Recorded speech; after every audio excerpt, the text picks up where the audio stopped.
form here. You can see the intermodulation, the third order intermodulation level here is 10 dBs per division, so it's 10, 20, 30, almost 40 dBs. And then somebody comes along and cranks up a second carrier and levels it with the green one, and that's the red carrier here. So you can see already for the red carrier, the intermodulation distortion level here is increased by more than 10 dBs for the third order intermodulation. And then somebody comes along the third station and cranks up their carrier at the same level and adjusts it to the same level as everybody else. That's the blue carrier. And you can see already that the intermodulation distortion from the 3 carriers combined, here you can see a signal that has slightly wider bandwidth than the other 2 on purpose.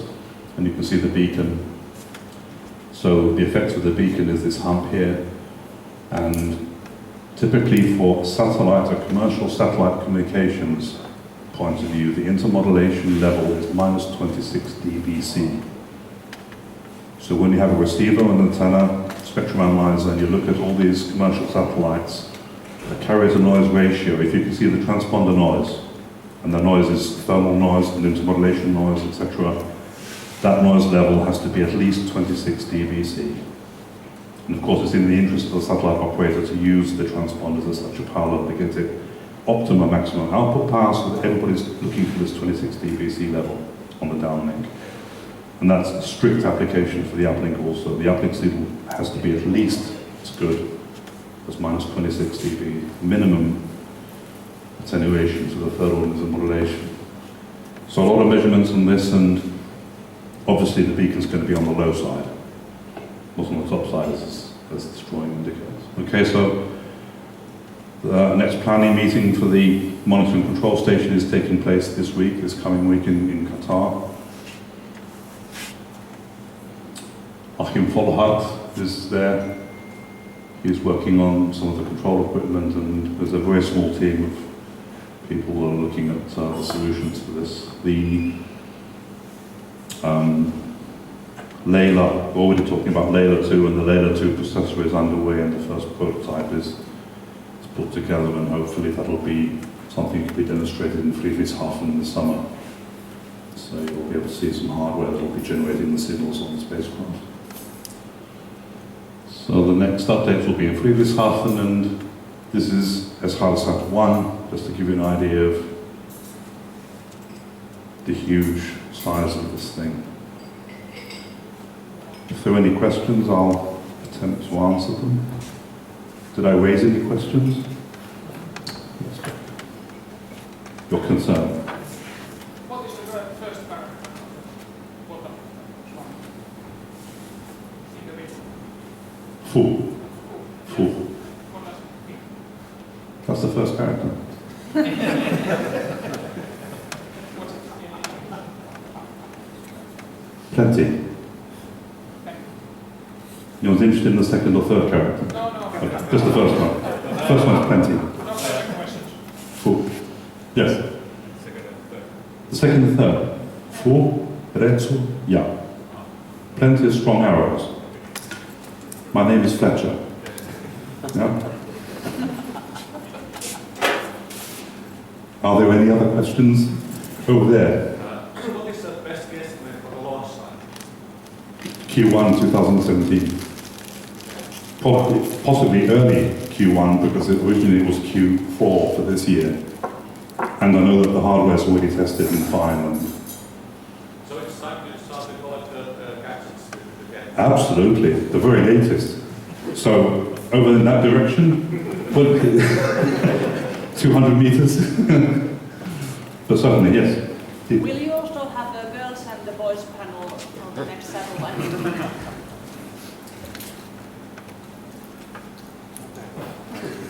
I wish I could tell you. There are plans. Let's hope that there's a successful mission, because you never know what follows. So what would be a recommended equipment or measurement equipment set up for the wideband transponder use? So you need a satellite modem? Anything can give you the 8 megahertz bandwidth view. I mean, it doesn't necessarily have to be complicated. It could be a TV tuner that you sweep with an analog voltage, and you take an oscilloscope and you look at the 8 megahertz. with a resolution of even 1 megahertz, just to give you an idea of the distribution of the carriers. But you have to be able to see what's going on there. If you just power up your transmitter, and the worst case, of course, is there's another term that commercial satellite operators use, which is related to power density. So sort of narrowband carriers are really not desirable at all. You want to spread out your power over wide bandwidth, and the reason for that is the IMD requirement. And you just don't want to uplink your carrier on the wideband transponder downlink without being able to see what's going on. And I can tell you from my historically commercial background, when I used to be heavily into operating earth stations, the most exciting 200 milliseconds is when you turn on your uplink power and see what happens after the delay on the downlink. It's always the same feeling. Did you destroy all that traffic going between the two banks? And so are there any plans for, I would say, carrier allocations for the wideband transponder? So that, I mean, not for the time being. I did write together a basic ConOps manual, but it needs a lot more work to be done on that, and I'm not quite sure we'll be able to finalise that, but we need to have a very good, well-structured instruction manual on how to operate especially the wideband, because there's no AGC. or even consider maybe some sort of a scheduling system that is offline, so that you can actually book, so to say, a transporter slot for yourself. I've also been studying how to locate interference on satellite transponders, and that's also something we could develop. It's possible to very accurately locate the offending uplink on a transponder. Do you have that technology on board of that satellite? It's not on Earth. It's based on hyperbolic measurements and group delay, group delay and travel in time. But there needs to be some sort of structure in there, and we still have half a year. Most of us will be building equipment, but I guess somebody will be looking at the manual too. Yes? Yeah, just to repeat and try to simplify, did I understand correctly that something like a 90 centimeter dish with roughly 10 watts uplink in 3.4 gigahertz should be enough to get there properly into the satellite, and also something like 90 centimeter dish with one of those commercial 10 gigahertz micro transducer could be enough to get the proper thing done. On SSB. On SSB and CW, that would be, it should be sufficient, but I would shoot for a bit more power, maybe 20 watts, 30 watts. Okay. I think you need some margin there. In midfield. For the SSB, CW uplink and with a 90 centimeter dish. How about on the wideband? That'll depend on your modulation parameters.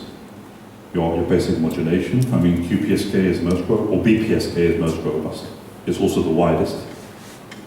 So you need to find the optimum between your emission bandwidth. First you need to define what data rate you want. Then you need to go into the figures of what your modulation is. Is it BPSK or QPSK or 16 QAM or 16 APSK? Then you need to decide on your forward error correction. Then you need to decide on Reed-Solomon and maybe Topper coding. So you have to go through all these numbers to figure out what your EIRP needs to be for a certain carrier to noise ratio. All this is great fun for radiometers. It's something new to work on. So you can actually receive this with commercial SCPC receivers, right? No scrambling allowed. It's radiometric traffic. Are there already someone selling the kits for the transmitter side? Do we actually have, or are there any recommendations for the dish geometry and quality? There's amateur radio. You can take your dustbin cover and build a dish out of it and crank enough power into it and kill the side lobes. But I mean, this is the commercial. The way to get around this is putting money on the table, and for example, buying one of these units from Stefan Diamond. But you know, it's to generate QPSK. It's really easy. I think the questions are how to generate the MPEG-2 encoding and the transport stream. There will be a surge to people's buy surplus satellite Sure, equipment. sure. You should have been doing it now for 2 years. This was a reminder. Yeah, just... Yes, you were first. Me? Yes. Oh, I heard that someone has actually designed the,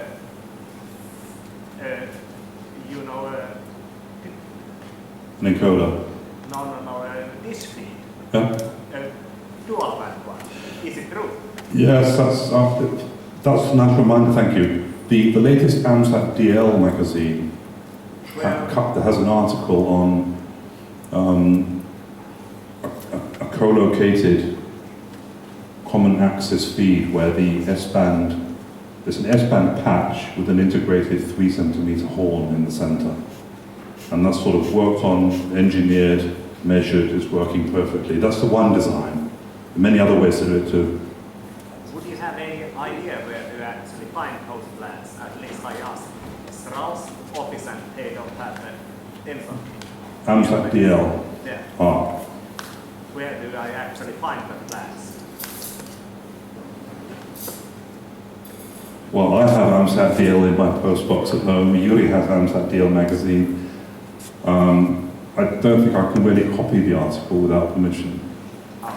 But maybe you should approach AMSAT DL. Okay. Send an email to Peter Gultsoff, db2os at AMSAT DL. Okay. Just give it a try. Thanks. This is sort of where new waters now. Thank you. Michael, what's the expected lifetime both for satellite and the transponder? I assume it's a bit longer than... I can't remember off the top of my head, but is it 14 years or something? I mean, it's plenty. Significant. Yes, yes. About the satellite, where is the ground support unit located? Where's that? Ground support unit for this In satellite. Qatar. Doha. And the launch is done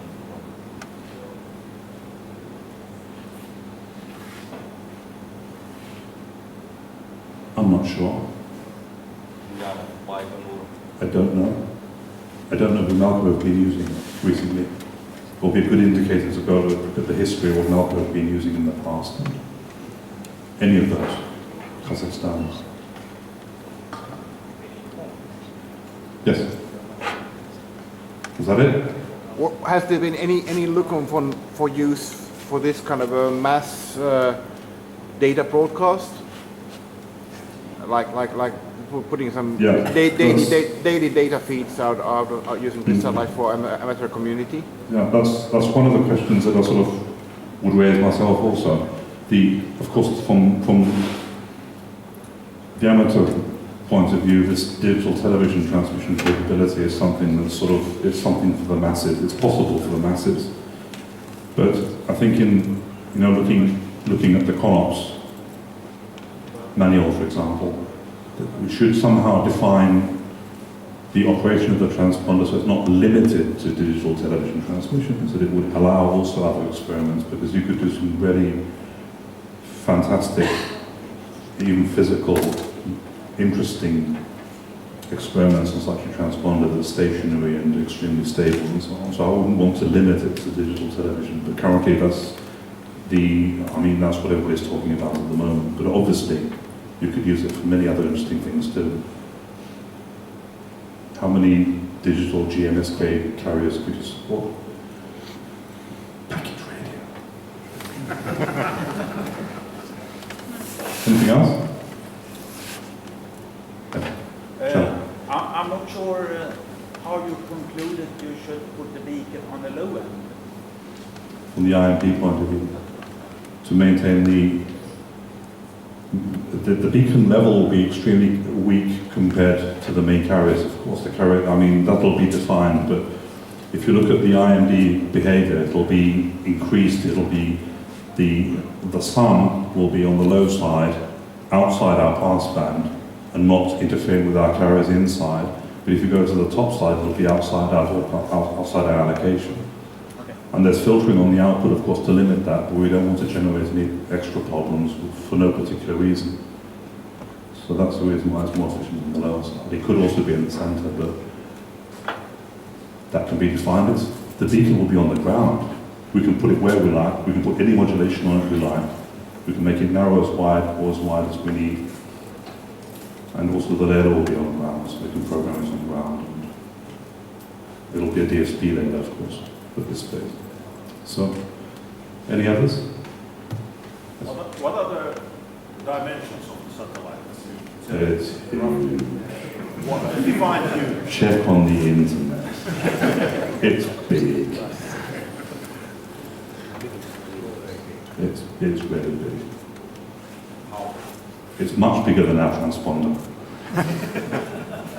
Is it enough for a passive reflection on the VHF? For a reasonable ground station, yes. I think for us it should be enough.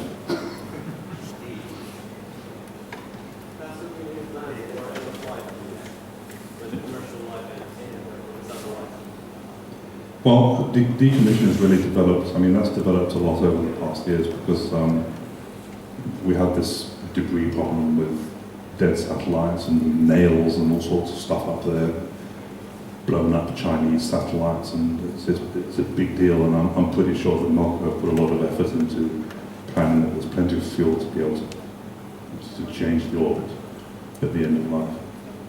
This thing being a commercial satellite is loaded with redundant solutions. More after the point that if they go to graveyard orbit, unlike the commercial solution, they're going to keep another transformer online as long as the TVPs are operating. We have a growing negotiator sitting over there. Future AMSAT OH support engineer. But yes, of course. Is it yet to know what is the launching company I don't know. I haven't been that interested. It's going to be launched. I was only interested in the AMSAT Oscar 40 launch. I haven't been interested since then. So what are the commercial modules ready available for the uplink transmitters? Yes, there's several manufacturers. Yeah. There's some new modules that have come out and are coming out from Michael Fletcher. What's the price range? I don't know. I'll build my own. I don't know. Look on the internet.